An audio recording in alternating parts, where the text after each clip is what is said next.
এবাৰ সোণাপুৰৰ ডিকাৰুত ভয়ংকৰ পথ দুৰ্ঘটনা সেনাবাহিনী গাড়ী মহতিয়াই নিলে একেঘৰে দুগৰাকীকৈ ছাত্ৰ দুগৰাকীৰ নাম হৈছে ডিকাৰু মৈৰাকুচি গাঁৱৰ 11 বছৰীয়া চন্দন দলৈ আৰু 12 বছৰীয়া ৰাকেশ দলৈ ইয়াৰে ৰাকেশ দলৈ জিএমচিএছত মৃত্যু হয় বুলি জানি পৰা গৈছে আৰু ঘটনা অনুসৰি দুগৰাকী ছাত্ৰই ঘৰৰ পৰা চাইকেলেৰে সোণাপুৰ অভিমুখে গৈ আছিল তেনে সময়তে ডিকাৰু গেট হৈ ডিকাৰু নাৰেংগী অভিমুখে গৈ থকা SA 09E2520 নম্বৰ সেনাবাহিনীৰ গাড়ীখনে মৈৰাকুচিৰ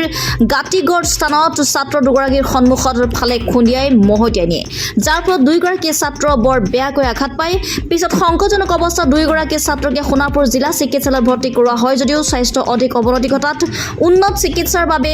জিএমচিএছলৈ প্ৰেৰণ কৰিছে মোৰ ভাগিন দুজন মানে সোণাপুৰত গৈছিল আৰু কিবা বস্তু আনিবৰ কাৰণে মানে সোণাপুৰত যাওঁতে মানে হাতীবাৰীখিনি আঁতোতে মানে সেইপিনৰ পৰা আহিছিল গাড়ীখন আৰ্মি গাড়ী এখন আহিছিল আহোঁতে মানে পামচাৰ হঠাৎ হওঁতে মানে কিন্তু ল'ৰাকেইটা মানে চাইকেললৈকে গৈ আছিলতো উভতাই দিলে আৰু মেডিকেললৈ যোৱা গৈছে এতিয়া মানে এতিয়া ভালকৈ ধৰিব পৰা নাই সংকটজনক অৱস্থাত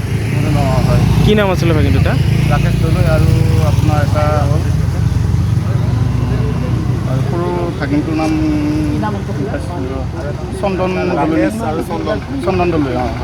এতিয়া মানে সোণাপুৰৰ পৰা জিএমচি লৈ গৈছে জিএমচি লৈ গৈছে ধৰিব পৰা নাই এতিয়া ডক্টৰে গম পাব কিন্তু এতিয়া গম নাপাওঁ আৰু তাতে চিকিৎসাধীন অৱস্থাতে ৰাকেশ দলৈ নামৰ ছাত্ৰজনৰ মৃত্যু হয় ইপিনে চন্দন দলৈ অতি সংকটজনক অৱস্থাত চিকিৎসাধীন হৈ আছে উল্লেখ্য যে চন্দন দলৈ ডিগাৰু হাইস্কুলৰ 7ম শ্ৰেণীৰ ছাত্ৰ আৰু মৃত ৰাকেশ দলৈ মৈৰাকুচি প্ৰাথমিক বিদ্যালয়ৰ 5ম শ্ৰেণীৰ ছাত্ৰ আছিল সোণাপুৰৰ পৰা ৰমেশ দাসৰ ৰিপৰ্টাৰ লাইভ অসম মই ভাত খাই কিনে ৰেষ্ট লৈ আছিলোঁ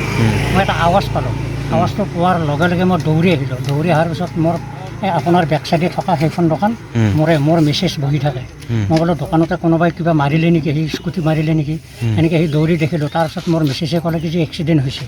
তাৰপিছত মই আহি দেখিলোঁ আৰ্মিৰ গাড়ীখন এইখিনি জেগাত ৰখি আছে কিন্তু আৰ্মিৰ গাড়ীখন ৰং চাইড হৈ আছে